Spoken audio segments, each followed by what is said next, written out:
In this video, I'll be going through the Amazon Vendor Central bulk template and how you can use it to create new products on Amazon Vendor Central.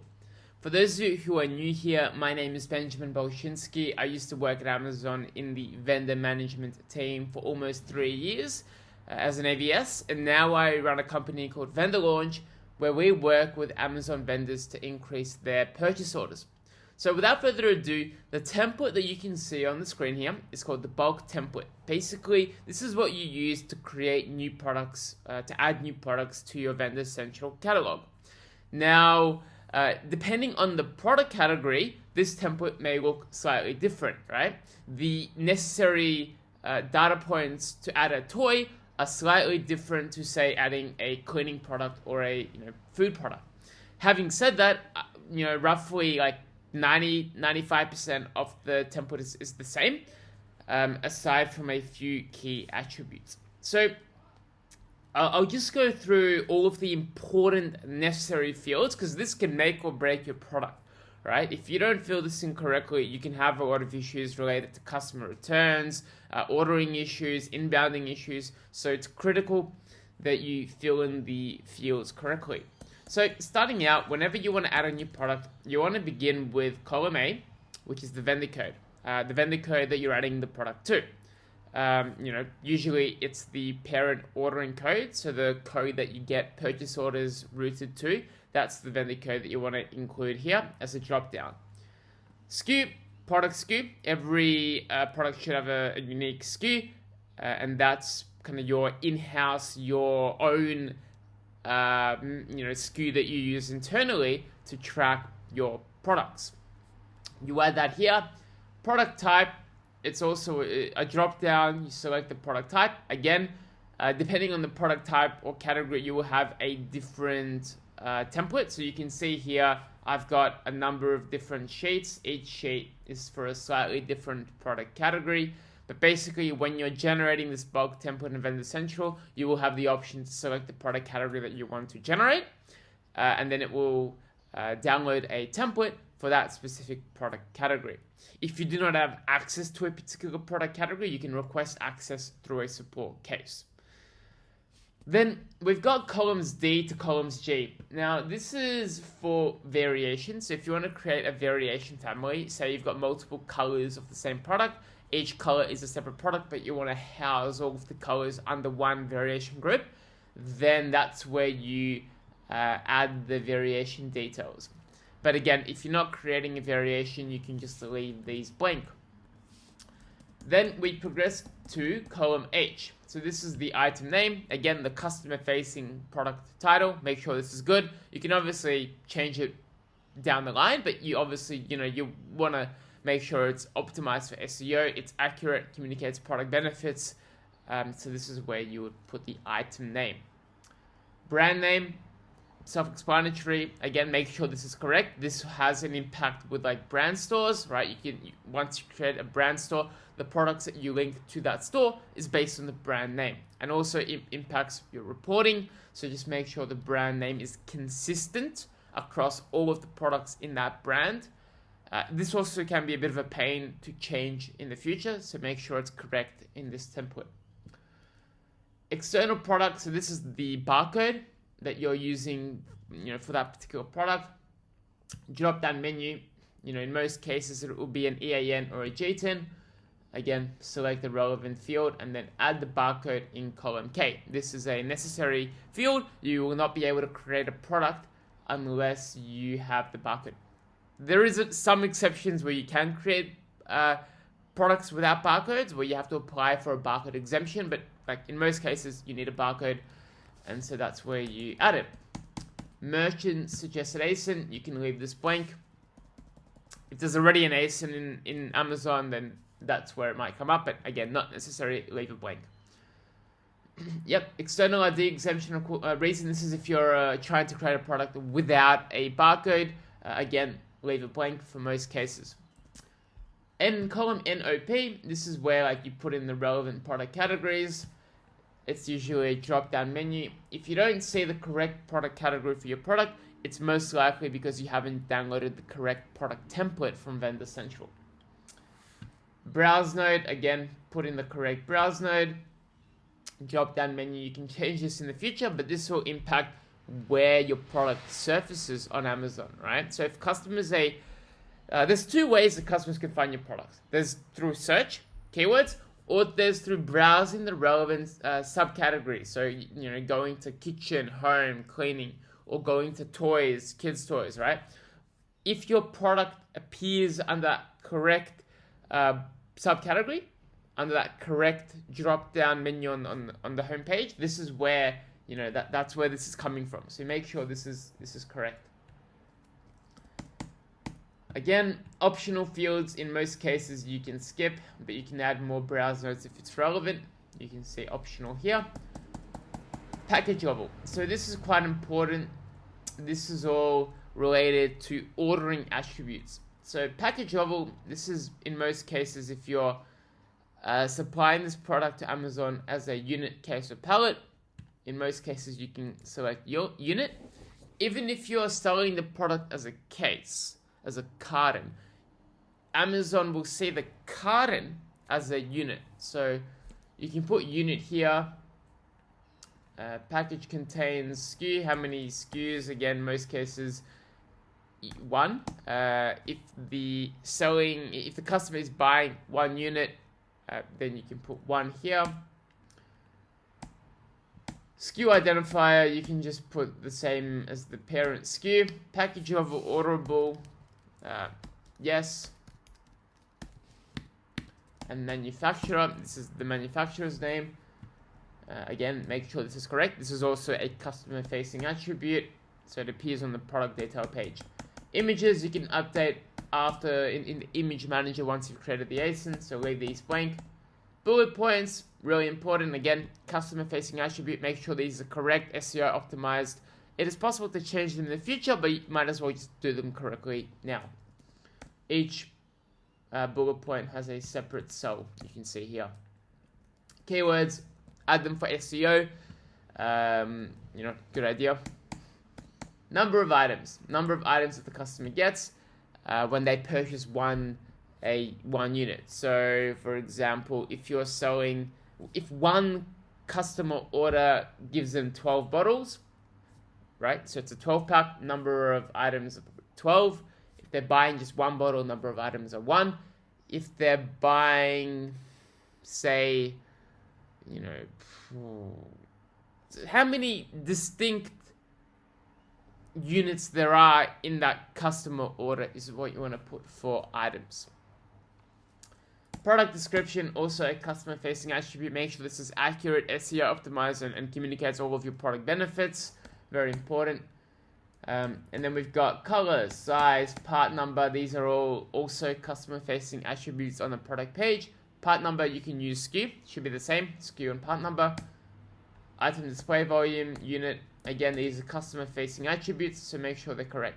If you're selling consumable products, so, you know, liquids, foods, you want to make sure this is right, because on the product page, it allows customers to view the price of a product by the volume. So when you, for example, are shopping for water or liquids, and it's got that $2 per liter, even though you might not be selling a liter, that $2 per liter is being calculated from these item display volume units. So you want to make sure this is accurate. In most cases, you might put liters or milliliters, grams or kilograms. Ingredients, consumable food products, very important. Make sure it's accurate. Expiration. So this, if it's expiration, you put yes. Then you can put the expiration date on package, and then what is the shelf life? I believe Amazon has a minimum shelf life of 180 days. But again, you put your relevant shelf life here, and then the units, unit count. So again, make sure this is important. If you're selling consumable product, then you put grams or milliliters here, and then you put the relevant unit count. So for example, if you're selling a kilogram of something, you put 1,000 here, and then unit count would be grams. In some cases, if you're selling things that do not have a unit weight, like a toy or a tent or something like that, then you just put unit count 1 and then unit count. A lot of mistakes that we see with clients before they start working with us is they have a consumable product like a pack of nuts, water, drinks, and they put 1 for the unit count and then count. This is not right. You want to put in the unit count of 1,000 and then milliliters, or say 200 and then grams, so that way it's accurate on the product page. Really important. Release date optional, but if you want, like, say, pre-orders, if you want the product to appear live to take pre-orders on the site essentially, then you can put a future release date or a product site launch date. The difference here is a product site launch date means the product won't be visible on the website at all. It will be suppressed until the date you put here. Whereas a release date, if you put a release date in the future, then it will give the option for customers to pre-order that product. Again, sent product type dependent. Most of these are optional. Then we get to the offer section. Critical. Might be the most important section. So you've got 2 fields here: the list price with tax, the cost price. Now, list price with tax is another name for the recommended retail price. You put the recommended retail price over here with tax. This is the site that customers will see on the product page. Again, you can always change this, but you want to do it correctly the first time, because why not? And then the cost price. So this might be the most important field in the entire page here. Cost price. This is the price that you will invoice Amazon. Not your manufacturing cost, not the customer site price, the site price they pay. It is the cost that Amazon will buy the product from you, that you will invoice Amazon. Make sure this is correct, because it's a nightmare to change this. You generally need someone at Amazon internally to change it. You, most cases, cannot change it yourself. You can obviously decrease it yourself, but you cannot increase it. It can be a good idea to add a buffer, with Amazon compared to your other retailers that you're selling to, say increasing it by 5-10%, but make sure this is correct to begin with. And then obviously the currency, very self-explanatory. And then we've got item dimensions. So this is like the dimensions of the product. Again, make sure this is correct. Length. Length of the product. Say it's 15 centimeters in length. Put it here. This is a customer-facing attribute as well. So make sure it's correct. It's what the customer will see. It also has a massive impact on Amazon fulfillment center ordering. So depending on the size of the product, they can order the product to certain fulfillment centers. So if products are large, they may only be able to order the product to their heavy, bulky, it's called fulfillment centers, right? Not all of their fulfillment centers can inbound, bigger products that are, say, over 1.1 meter, I think it is in length. So make sure this is accurate, because if you mistakenly add a dimension that's too big, then you might not get any orders for that product, because Amazon can't actually inbound it in their fulfillment centers, or at least not in all of their fulfillment centers. So make sure this is right. The width, again, add the units, the height, add the units, the weight, again, important, and then add the units, grams, and then we've got column CM. So this is what's called the items per inner pack. This is crucial. This is another name for the items per inner pack, is the case pack quantity. So basically, this is the number of units that you want Amazon to order in increments of. So let's just say you sell chips, right? Now, let's say a customer buys 1 pack of chips. You want it to be a 1 pack of chips on the website on Amazon, right?